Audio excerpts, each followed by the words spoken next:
We're Stump'd. Conversation, information, and education.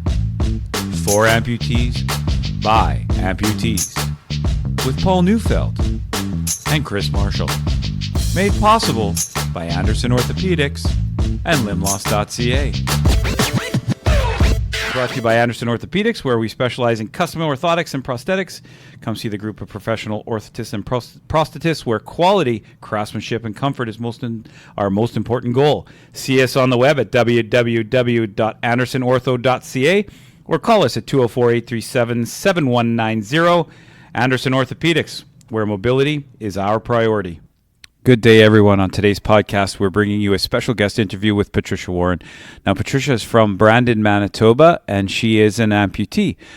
She suffered her amputation when she was 17 years old of an accidental gunshot wound from a shotgun. If you can believe that. Wow, I cannot wait to talk to her. She is here to discuss her failures, her triumphs, her successes, all that she's experienced over these years being an amputee. We cannot wait to talk to her. Let's listen in.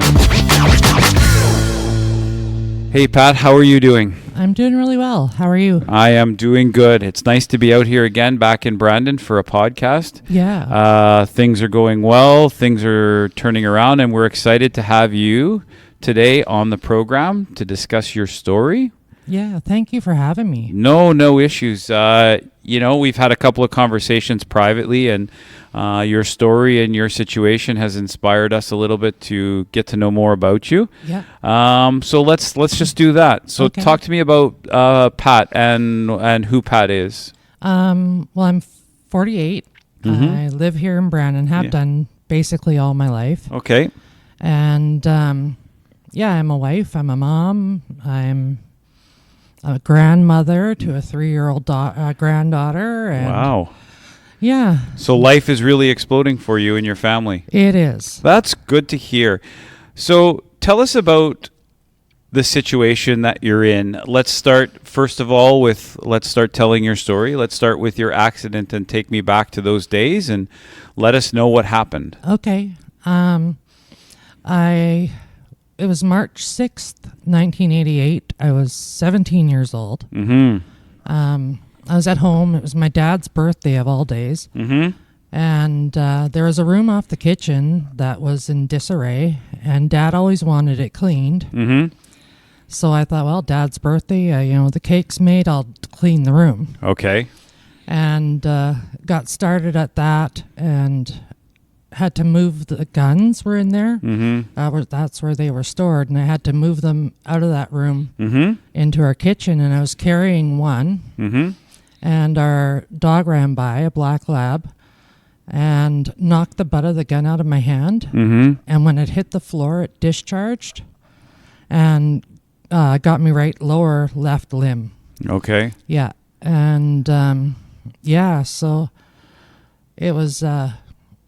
next thing I knew, I'm on the floor trying to figure out what has happened to me. And trying to distinguish, what has gone on. What has gone on? Yeah. And realized that, it's quite a mess to my pants and whatnot. Mm-hmm. And thought, well, the first thing that came to my mind was a mantra that we were told in kindergarten. It was 911 emergency. Right. 911 emergency. Yep. Yeah. So 17 years old, and now I'm 5 in kindergarten. I'm 911 emergency. Yeah. Good. So I'm crawling across the floor, thinking I'm going to stand up, but I obviously can't. Yeah.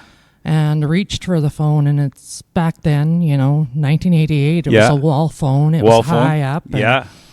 Yeah. And I managed to actually, it was all I could muster to punch those numbers. Mm-hmm. And got 911 activated to come and get me. And did you have to speak on the phone, or just by dialing they came? I was able to speak on the phone. Yeah. Okay. Yeah.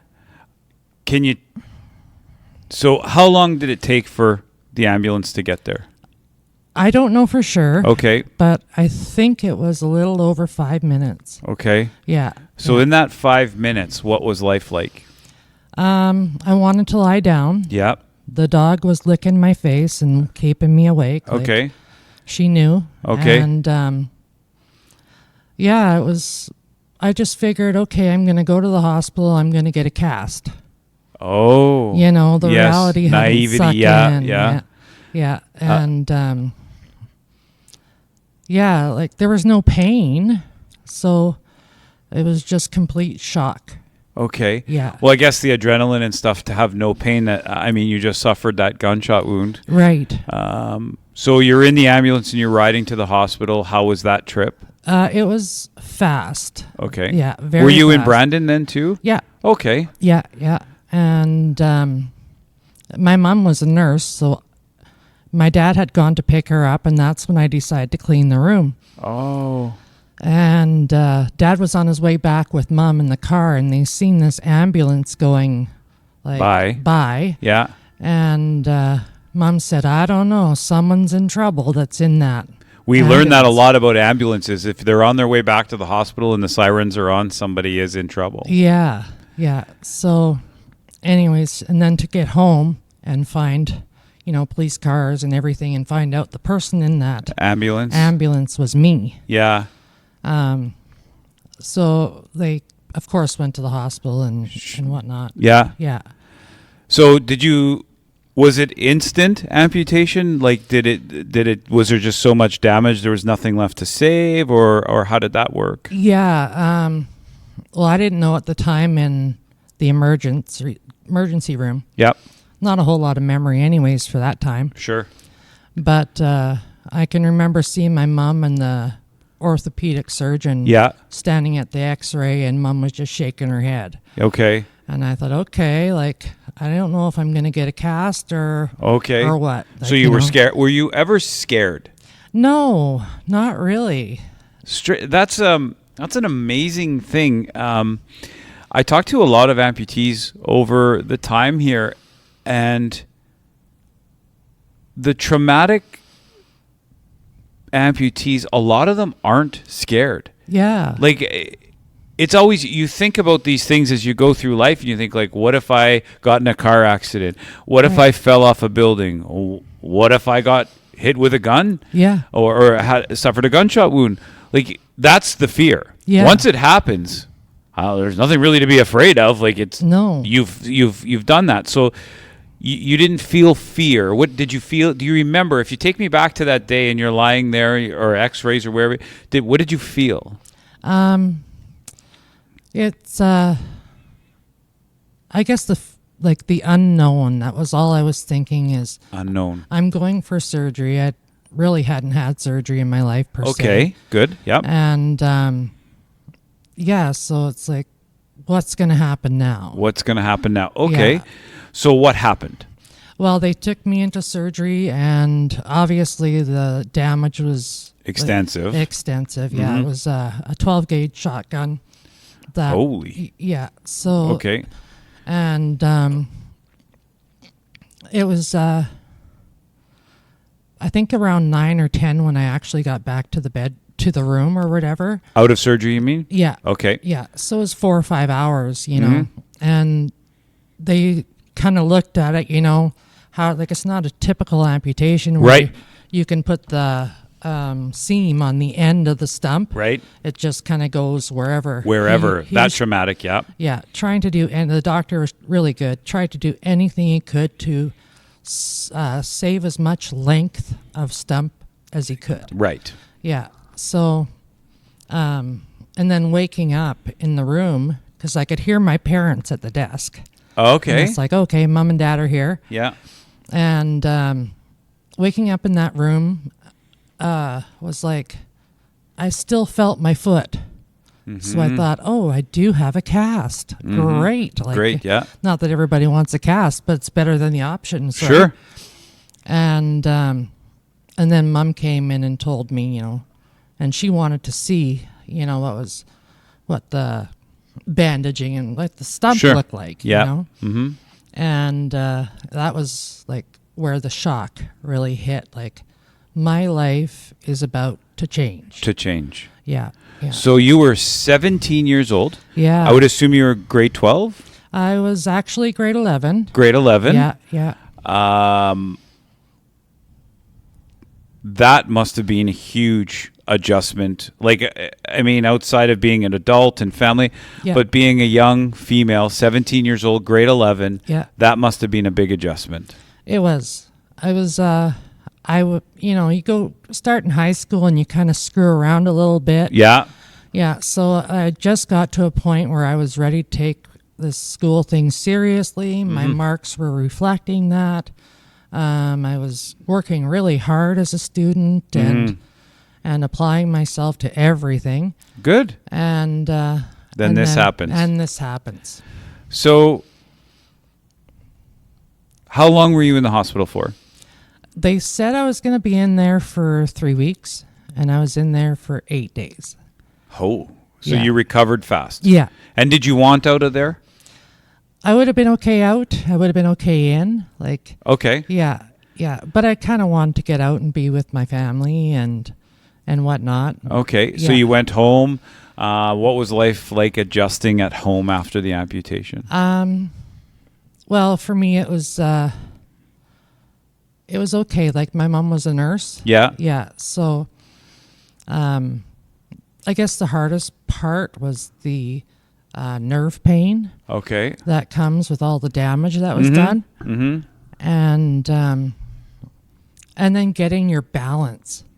Okay. You know, having balance, having strength Yeah. to, you know, hop here and there or crutch here and there and Yeah. and whatnot. And you seclude yourself. The only thing you do is you go out to physio Yeah. and occupational therapy, Yeah. and then you come home. And then you come home. Yeah, there's no going to. I didn't have the energy to go to school or out with my friends. Okay. And really, at that point, my mental capacity was not able to handle, you know, the depression Yeah. was setting in. I didn't even know what it was. Okay. I just knew I just did not want to go. Okay. Yeah. And talk to me a bit about your friends. Now, I mean, that must be a big change too, obviously for them as well. Yeah. How did that go, being 17 years old, grade 11, with a group of friends, obviously? Yeah. How did that go for you with an adjustment between them? Were they coming to see you? Did they understand what had happened? Was it tough? Yeah. Some of them never came. Some of them never came. Yeah. And these were people I was really close with. So these were people that you were close with and they just never came. Yeah. Yeah. It was, I didn't expect that. Okay. Yeah. But I think for them, it was like, holy, like, what am I going to say to her? You know? Sure. Yeah. I think it was fear that was keeping them away, not the fact that they didn't care. And did that make you mad that they weren't showing up, or did you kind of understand? I just was okay with it. Okay. You know? And what about the others that came around? They came around for a little while, and then, you know, I didn't want to do anything with anybody. I didn't want to go anywhere. I was just content to sit at home, and their life goes on. Yes? Yeah, they're going to school, they're studying, they got part-time jobs, boyfriends, girlfriends. Right. Yeah, so, which is the way it's supposed to be. Right. Yeah. So you're at home. Yeah. I want to. This is a great thing. Did your parents recognize that you were maybe slipping into a little bit of a depression? They thought I was just tired from Okay. all the physio and the occupational therapy. They didn't really recognize it, you know? Okay. So how long did you go that you can remember that you would say, now looking back, right? Yeah. Pat, looking back on young Pat, you can recognize now that was depression. Oh, yeah. Okay. Yeah. And how long did you go as a youngster, as a teenager, in that state before? Did you seek help? Did you ask for help, or was it given to you? Like, take me through that a bit. Yeah, nothing was offered. Okay. My mom, well, the one night I just reached my limit. I was back in my room, and I just lost it. I thought, I'm going crazy. Okay. I need medical help. Like, Okay. my head is not right. Like, Okay. things are really going downhill for me. And, Wow. And so I finally went out and just said to my mom and dad, like, take me to a facility.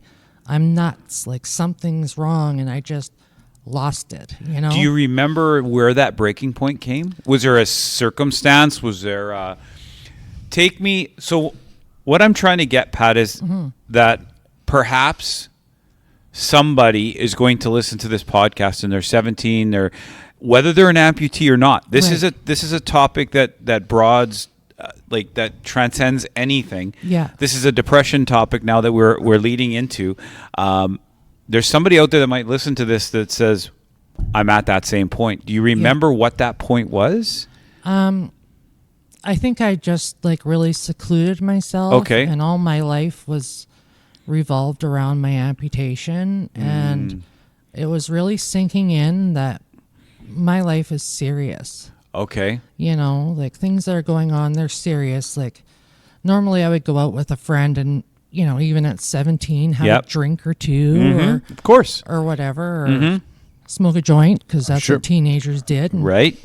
And I just couldn't do that anymore. Okay. Yeah, and everybody else was still, of course, because that's what teenagers do. That's what teenagers do. So you went outside. You told your parents you need to go somewhere. Did they take you somewhere? Mom said, well, actually, after this accident, we seen that you were doing so well.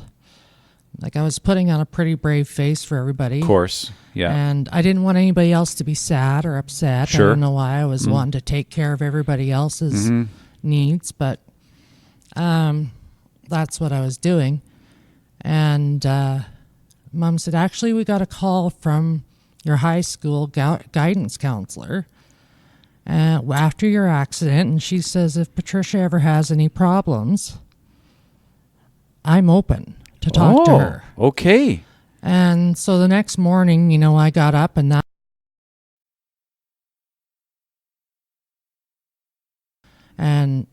poured my heart out to her with all these feelings that have been pent up, and wow, how I've been feeling. And she said to me, you are grieving. You have lost something. Wow. Like we lose a person, we grieve. You've lost a body part, and you've lost the life that you knew. Yeah. So you are grieving. Wow. And I got this little book pamphlet from her, and it was called Good Grief. It was just really small, 40 pages. I read it, and it described what I was going through to a T. Really? How I felt, how. Do you remember that guidance counselor's name? I don't. I probably could come up with it, but no, she really saved me. Wow, that's amazing. And for a school counselor to do that in the 80s, that's really really effective that was there for you. Yeah. And so they gave you this little grieving thing, and it described to a T, because a lot of people don't realize that. That's a great point, that you go through the same process as any other death, disease, any of that. You have to grieve for something you've lost. Yeah. And it said in there, it takes 2 years to properly grieve, whether it be a loved one or whatever. And I think that my life really started again when I was 19. Okay. I could, every time I had so many, when I had my accident, my stump was humongous. Right. It was so swollen. It was in the shape of a bell. Yeah. Where it was skinny at the knee and it was wide at the bottom. Mm-hmm. And probably the bottom was maybe 24 inches around. Wow. Yeah. And so once the swelling came down, I had all this loose skin. So I ended up with a half a dozen revisions in the first couple of years. Okay. And once it got to a size where I could actually really get mobile, get a prosthetic that worked. Yeah. And whatnot, I started rejoining society. Okay.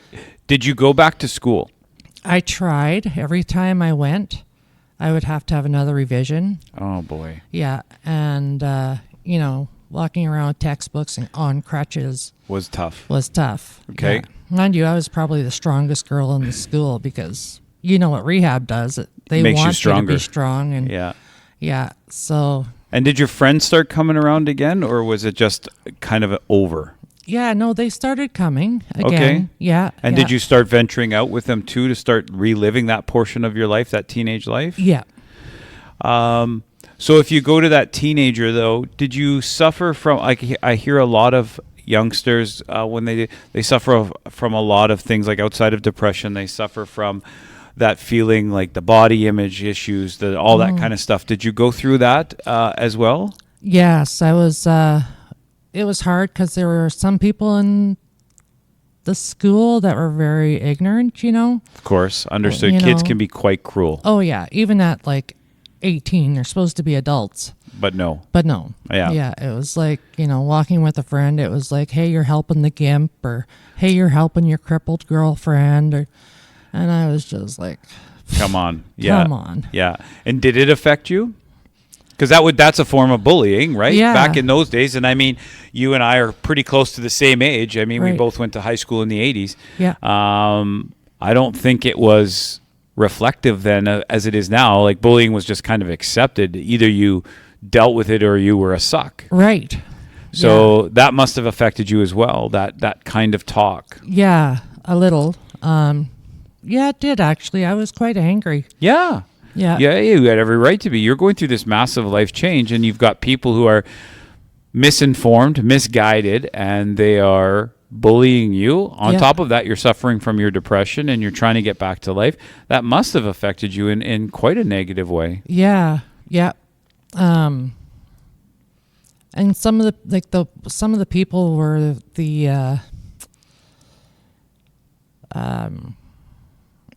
a lot of people looked up to them because they were, Oh, the popular Football crowd? Yeah. team or whatever. Yeah. Like they were the bones of the school, Okay. And so for them to have something to say really, broadened it just became more and more people that were looking at me like I just didn't belong, Yeah. So, it's kind of like, I don't know, it angered me, Sure. Of course. Yeah. but I just couldn't give it much time.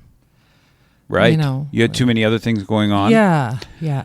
So, did you get a lot of support then in that time? Obviously, we talked about the school friends, but did you get a lot of support from the school itself during that time, or from your parents, or from the outside community? Was there support for you then? Not really. Like my parents were very supportive. Of course, yeah. I lived with them till I was 19. Mm-hmm. And other than my orthopedic surgeon and my doctor, that was all I really seen for medical. Okay. Yeah. But I did 3 or 4 months of intensive physiotherapy and occupational therapy. Mm-hmm. And it's really incredible the balance that you get Yeah. on one leg, like when you're in that Yeah. therapy session. How long was it from the time of the accident, say, till the time that you received your first prosthesis? Do you have an idea of how long that took? That would have been in June. So March, April, May, June, 4 months. 4 months? Yeah. And obviously things then weren't the way they are today. No. Was it tough? Oh, yeah. It was tough. Yeah. Tell me about the first little while there. Yeah. It took 4 days before I could actually take steps without an aid. Okay. Which I just thought, like, wow. Mm-hmm. I'm walking without crutches. I'm, Yeah. on 2 feet again. And it blew my mind. Okay. Yeah. In a good way. In a good way. Yeah. Yeah. So you thrived with that prosthesis for a while? Like, you were excited life was going to start to change? Yeah. Once you wear a prosthesis, the stump changes. Yes. So there's another revision and another healing period and then another prosthesis. And it was like a round and round and around circle. It just kept going. And I suffered from revisions as well. Mm-hmm. Did you take them as setbacks or a change for the positive? It was a bit of a setback because I would often have to pull out of school again. Okay. Yeah. So, but every time I got a new prosthesis and got walking again, felt good. And then another revision, Wow. So, and then when I finally had almost my last revision, I was 22. Okay. Yeah. And after that, I started thinking about what is my future going to hold. Okay. Yeah. Between 19 and, I should go back and say, when I was in hospital, the one person that came on day one to visit me, who was just an acquaintance at school, is Jim. And he's my husband now. Wow. Yeah, and he was there every time I had a surgery. He would be there. We were just friends. We were just acquaintances, became friends, Wow. And after like the age of 18, we were like best friends. It was just, And he didn't have to, he chose to. Yeah. Wow. That's something else. Yeah. And so he's never seen you as different. No. Like we were acquaintances at school, so he'd known me as, walking. I was in his class. Yeah. And we sat close and talked and whatnot. But as soon as he heard about my accident, it was a Sunday when I had my accident. Yeah. My parents informed some of my closest girlfriends what had happened. Yeah. And at school, it was around the school in no time. Of course. And he heard about it and approached one of my good girlfriends and said, I want to go see her. Yeah. And she said, good, go. Yeah. And he came. Well, that's great. And he was there all the time. And he's still there. Wow, what a great support that would have been for, especially as a 17 or 18-year-old female. Yeah. To have that support. I mean, male or female, you had that support. So right. You were able to lean. Well, did you lean on that, or did you kind of keep your distance for a while? Well, for a while I did. Yeah. But once I got walking on a prosthetic and went back to school for even those short periods of time, he was always there. Wow. Yeah. And I had one of my girlfriends that often when you have somebody calling, wanting to know if you can go out or whatever, and you say no all the time, they stop calling. They stop calling. Sure. But I had one girlfriend who really stuck around. Yeah. She'd even call my mom. Wow. And say, I want her to come out. I want her to come out. You know? And so she was really, my support as well. Oh, okay. Yeah. So I had them, the two of them. And wow. They were there by my side all the time. That really. Yeah. So let's fast forward to now. Mm-hmm. So we've talked a little bit about some stuff and some different things. And so talk to me about a little bit more about what was life like these adult years before. We'll get to April. Yeah. But before April, you had expressed some conversation about that you still might have been not necessarily, let's just say, not proud, but you had some issues as, identifying as an amputee before April. We'll get to April soon, but tell me about that a little bit. Yeah.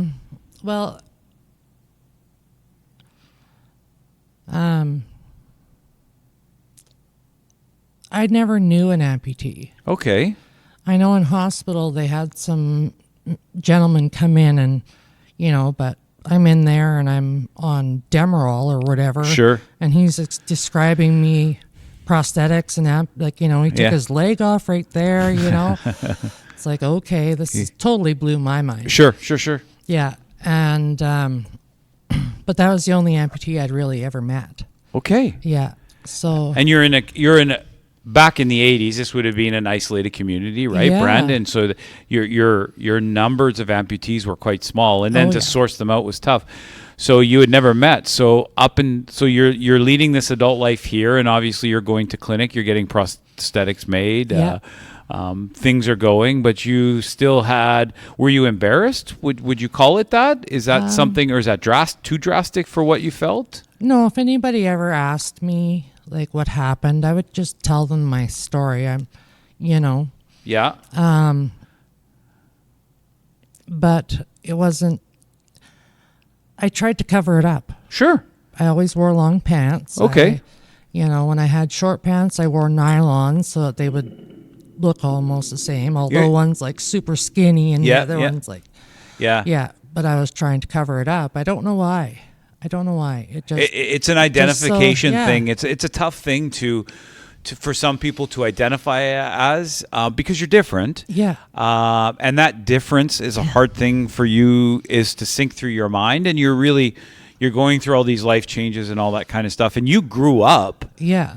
Right? You grew up to the age of 17, but then you had to restart life at 17 to where you are now. That's a lot of growth for a person to have to go through. So I met you before in clinic here in Brandon, and we gave you this pamphlet about this limb loss day that we were having. And were you immediately drawn to it? Was it something that you wanted to attend? 1,000,000%. Okay. Yeah. Something that was out there, like a difference, right? Right. I've always wondered about support. Yeah. You know, I don't know why I never picked up my phone or whatever and Googled it. Yeah. I just never did. And it just so happened, I thought, well, spring is coming. I better get a new prosthesis because I want to do some walking and exercising this year. Mm-hmm. And went to the clinic and seen the poster. And I thought, wow, what is this? Yeah. And then when I seen Matt in clinic there, he told me about it, and you were there as well that day. Yeah. Yeah, and I just went home to my husband and I said, there's this day, it was like a couple weeks away. Yeah. And I'm like, we are going. Well, that's great. I have to go. I truly believe, I haven't been an amputee as long as you have, but I have started to really focus in on some different portions of life and have told a few stories about what I believe and what I don't believe in. And the accident has kind of changed a bunch of stuff, but also my when my father passed away, he was 49. Right. There's a lot of life changes that go on, and I really firmly believe we are put in places for specific reasons at specific times. Absolutely. Whether it's divine intervention, whatever your faith is your faith alone. Right. But I do believe whether it's karma or faith or whatever it is, we're put in situations specifically at that time for reasons we may not understand at the time, but after you can look back and you say, wow, that was a change, right? And it could be as simple as Jim showing up at the hospital. Yeah. There was a reason he showed up at that hospital on day one. And today, like family, grandchildren, that was the reason that happened, right? Yeah. We talk about this all the time, and it's amazing. So you say, yes, you're going to Limb Loss Day. So you show up, you walk through the doors, and for me, the first time I ever did that, it was like this aha moment. Like you're looking around and you see, like, it's a different feeling. Yeah. And so tell me about, you came to the Limb Loss Day. There's other amputees now around, a whole place. What did that feel like for you? I immediately felt like I belonged. Good. And I was proud. Wow. So proud to be part of this group. And there's a group now. A group for amputees, something I've been for 31 years. Right. And I have a group. These people are like my people. They know what I'm going through. Wow. They know my struggles. Okay. They can relate. And you have a bigger piece of the puzzle. Yeah. Like we're all, it's fine, and everybody's facing the same thing. But you've been an amputee since you were 17, in school, female, rural Manitoba. You have a bigger piece of the puzzle. So I'm glad that you found that. Like I said, we're put in these situations for reasons we don't know. Right. So you instantly felt like a connection, a bond to some of these people. Yeah, and it was like, like you say, we're put in situations. Mm-hmm. I've always said everything happens for a reason. It does. Yeah, and I immediately knew why I had to go for that prosthesis. I immediately knew why, I just had to be there. You just had to be there. Yeah. So what did you get out of that day? Well, the different ways of treating. Okay. Like, Delta 9 was there. Yeah. And that was always something I'd wondered about. Okay. Whether that would be helpful, because I get periods of nerve pain. Right. It's not always constant. Mm-hmm. I can go like months at a time and not have a twinge, and Yeah. and when it happens, it can be 2-3 weeks of nerve pain. So I'd always wondered what that medical marijuana would be like. Okay. So actually talking to her was really helpful. Good. And What about people connections? the one woman that I spoke to, she was very early on. She just got amputated. She hadn't had a prosthetic. And I just said she's like, I don't know why I'm here. I feel like I should go. But my doctor said she would pop in. And I'm like, I know why you're here. Wow. You see, that's a powerful thing, right? Yeah. I said, right now you are in a very black spot in your life. But just keep going. Because on the other side of that, grief is shine. Okay. Yeah. And you will, don't quit. You can't quit. You have to keep moving forward. Good. That's a great way to give back. That's a great uplifting spirit for yourself. So that's somebody that you chose to connect with, to help. But when you help somebody, it's therapeutic for yourself at the same time. Was there anybody you connected with that helped you? Like, obviously connecting with her helped both of you, but is there somebody that you maybe not gravitated towards, but was a defining factor in what you were doing? Well, you were there, Thanks. Like, and you started a support system. Yeah.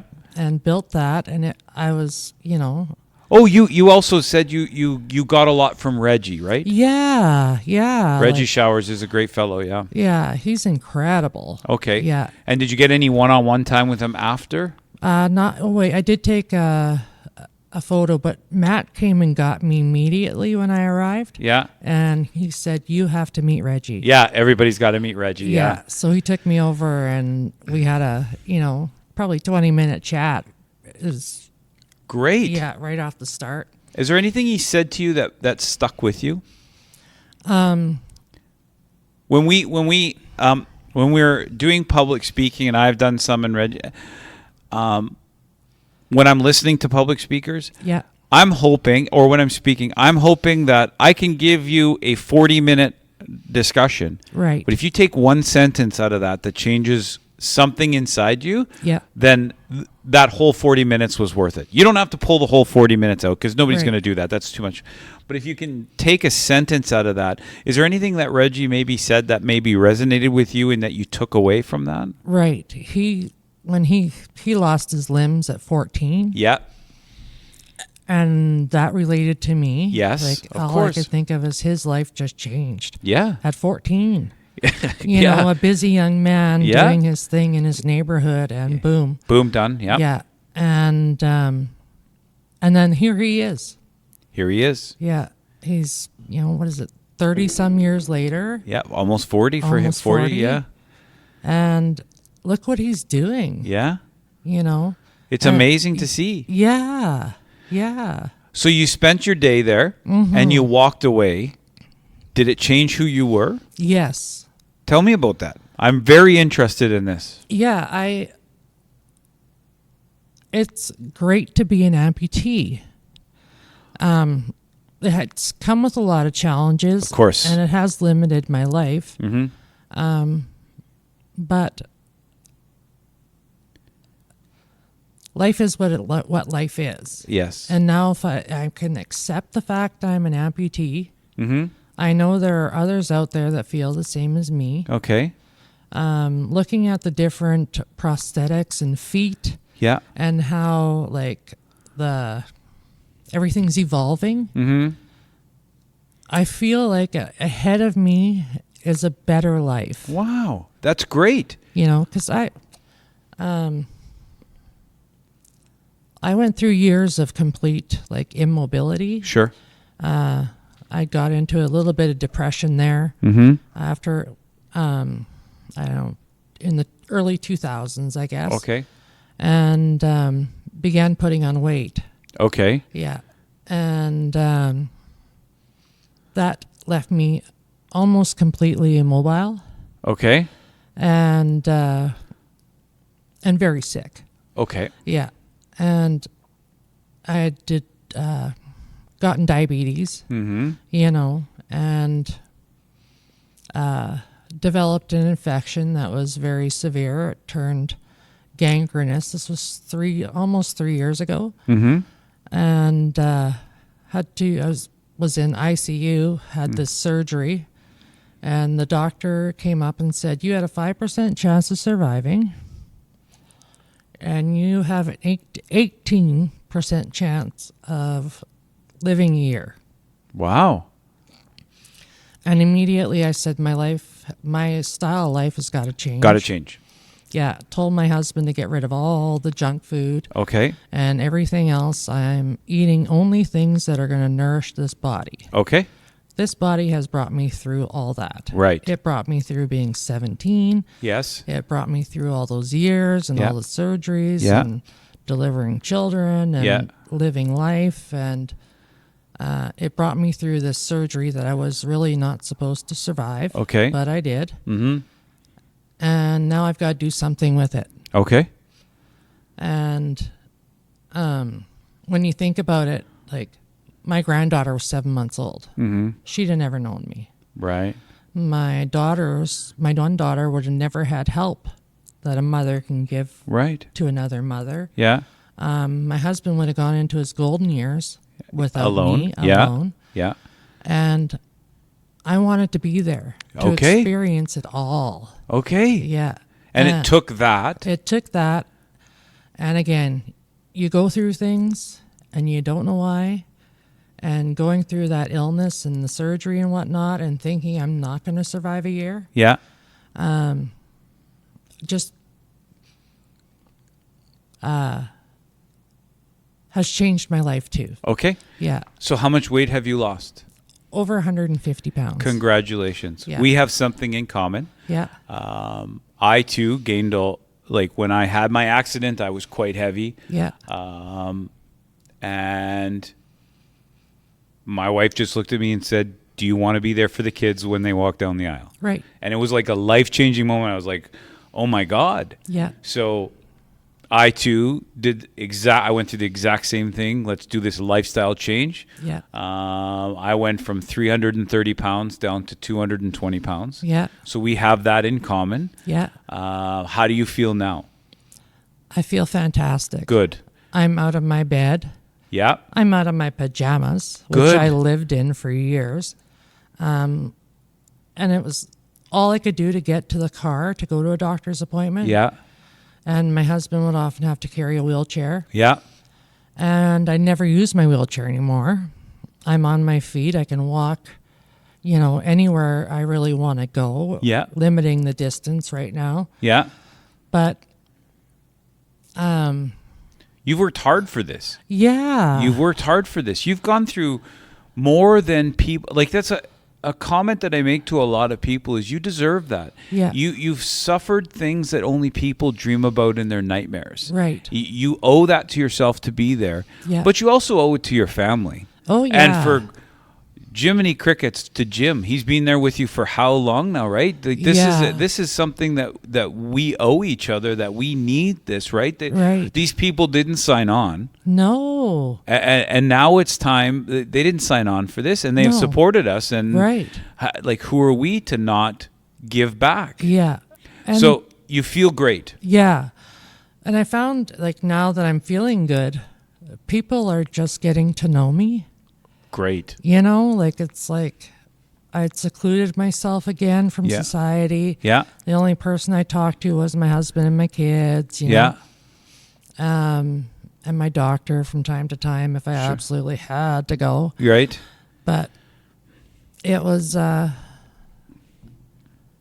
had a lot of family now say, I feel like I've just met you for the first time. Wow. And Jim That's and I great. have been together for over 25 years. That is tremendous. Yeah. So that is a testament to how hard you've worked. Yeah. And you've come a long way. Yeah. You deserve Yeah. this portion of your life, and you're enjoying it now. Oh, loving it. Loving it. So we set a goal together that we were going to walk together in the Terry Fox, which is a 5K in September. Yeah. It's tough. It is. It's tough, but you're working towards it. You send me updates all the time about your distances and how are you feeling about that? Like it's hard. It's hard. difficult. But you're trying. I am definitely trying. And you're not giving up. I am not giving up. That's great. Yeah. And who walks with you? All I can do is 2K. I'm happy with that. Great. And who walks with you? Jim wants to go. Great. Yeah. That girlfriend I had that stuck by me, we'd lost touch with each other. She got married and I didn't know her last name. I couldn't find her. Okay. And I happened to run into a friend just recently that I said, hey, do you have her number? And she's like, yes, I do. And now we're reconnected. And she's like, I want to be with you. We both lived in Brandon, but we lost each other for 25 years. Now you see, you said that. Yeah. I just happened to run into a friend. You didn't happen Yeah. to. That was placed for this. I firmly believe that was placed because at that time you needed to do that. Right. And so do you guys walk together now? Little bits. Okay. Yeah. Good. Yeah. She's getting over an injury as well. Just, life happens. A little back injury there. But that's great. This is a great story. Like you should be very proud of what you've accomplished. So talk to me a bit about the future. What does the future hold? I'm not sure, but I'm very optimistic. I don't know what I want to do, but I feel like it's time to get out and do something with the world, secluded myself for so many years and deemed myself permanently disabled. Okay. And yes, my disability is permanent, but I don't want it to block the rest of my life. Right. I want to do something. Right. Yeah. Well, life begins on the outside of your comfort zone. Yeah. To use a term, and so are your limits. Your limits are only those which you decide they are. Right. Outside of that, we're limitless as to what we can actually do. Yeah. Talk to me a bit. What would you like to, if we say in a year? Yeah. Or 2 years, or however long you want to go. What would you like to accomplish? What is one thing you've really like to accomplish? Well, you giving me that challenge to do the 5K. Okay. I really want to accomplish that. Okay. Yeah, just so I can stick it in my back pocket and said, I walked 5K. Yeah. Yeah, and for a good reason too, right? Terry Fox, Yep. Incredible. Yeah, that's great. That's a great goal. Is there anything else you'd like to accomplish? Is there something in your life that you've said you've always wanted to do and always felt that you couldn't do it, but now with this whole new personality, this whole new persona that you have, this whole feeling, is there something now you can say, yeah, I'm going to do that? Yeah. I want to help others that are going through. That's a great goal. Yeah. Yeah. I think, any help I could give to somebody is going to help me. And Brandon is a small community. Yeah. And it's tough, right? So you can really do that. So those are some good goals to set, great accomplishments. Yeah. We've talked for quite a while now, and it's been most enlightening. I'd like to know, if we go deeper into this, what have you learned about yourself? Not from 1 to 17, but from 17 to 47. What have you learned about yourself? Don't give up. Mm-hmm. Don't sit and wallow in the black and blue moments. Mm-hmm. Keep striving forward because there's light on the other side. So if I'm critical, that is the advice that you're giving to the other amputees. Yes. I'd like to know what Pat has learned about herself. So all of that information you just gave is great information that I was going to ask you, what would you tell an amputee or what would you tell a girl that's you now? I give you a call and I say, Pat, hey, I just got a call from a 17-year-old amputee. Yeah. Doesn't matter how she became an amputee because that's irrelevant once we get going in life. Your story is your story and it's traumatic. Right. But once we get going, it doesn't matter really what happened to us, traumatic, disease. Exactly. We're all trying to lead the same path as an amputee. Yeah. So you're discharged to go and see a 17-year-old in Brandon Hospital or an 18-year-old who has just suffered an amputation, regardless of what happened, and you're going to talk to her about what she needs to do. Right. What do you say to her?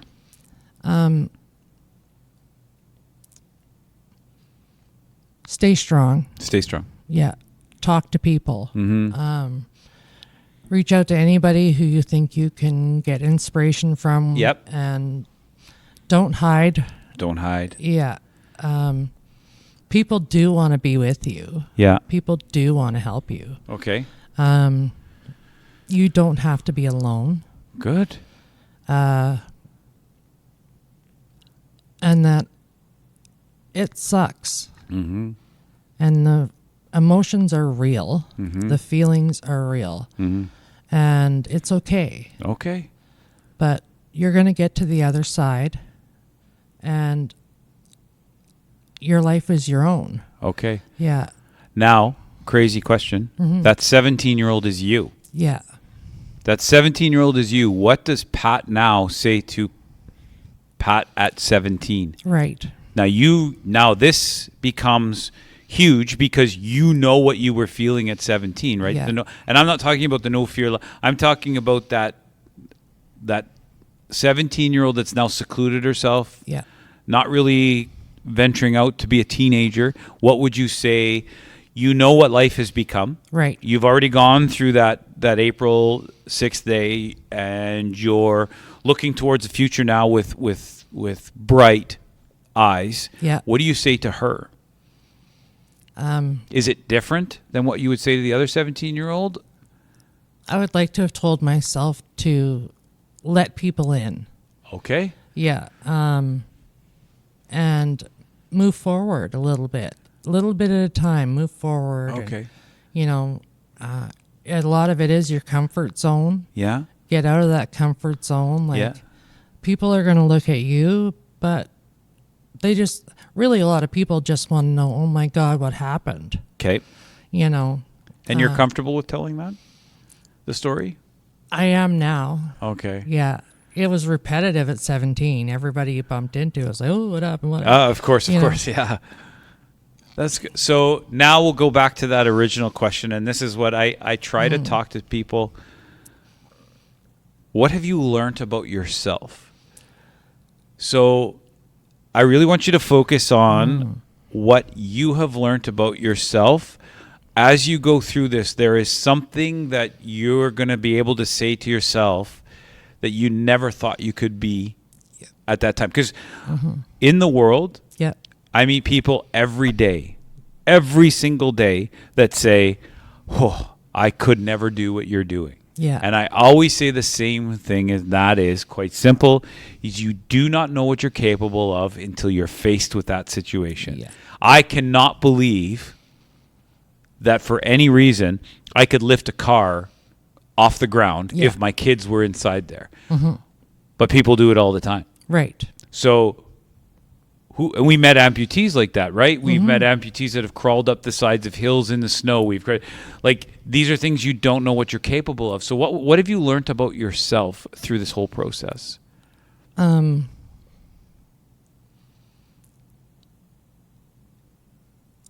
What can I say?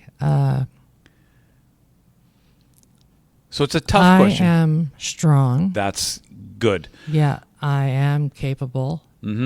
I'm not alone anymore. Right?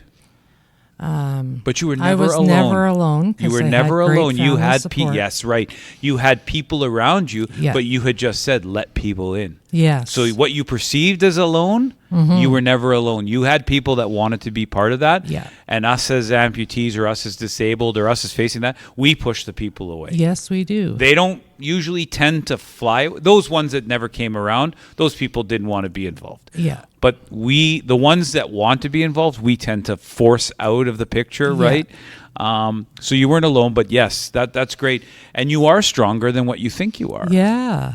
And you're capable of that, which Right. now what I want you to do is I want you to take what you just said about you are strong, you are capable, and you're going to apply that now to this 5K because you know you can do it. Look what you've come through already. Yeah. From the accident, the diabetes, the surgeries, the recovering from surgeries that you shouldn't have, Right. right? from your family to the amputation to all of this, you should be able to knock that down as easy as possible. Yeah. So you got to just keep working towards that. Yeah. Tell me about your family. Your kids. My kids. I have a 26-year-old daughter. Yeah. She's going to be studying in September to take her LPN. Good for her. Yeah, and she's also the mom to, which is now my 3-year-old granddaughter, Raquel. Grandchildren change your life. Oh, my God. Yeah. The best thing in life ever is that little girl. Yeah. Yeah. But I thought that of my little girls when they were little girls. So now I'm a grandmother, and yeah, she really, I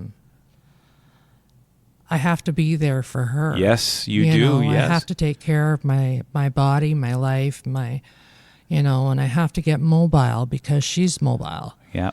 And I have to keep up to her. I want to be there for her. That's great. Did you grow up with grandparents? Yeah.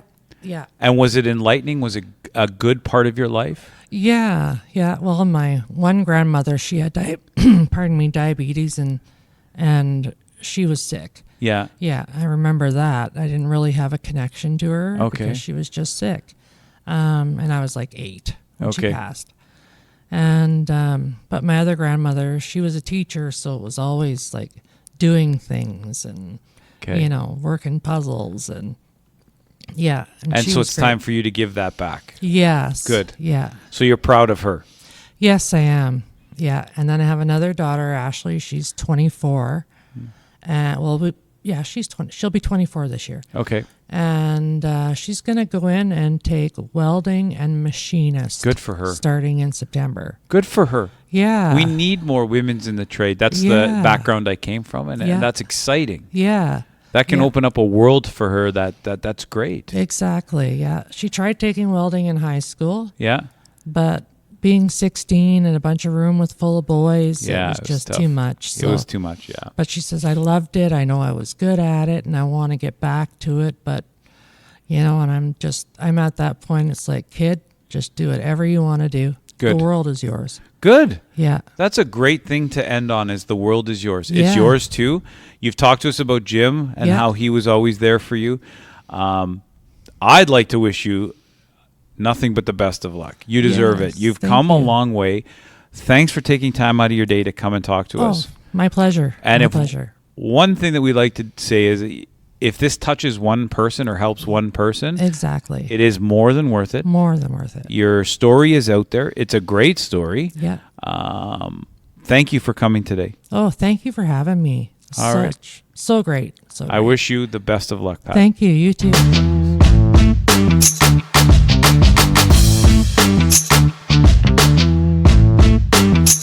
Conversation, information, and education. For amputees, by amputees.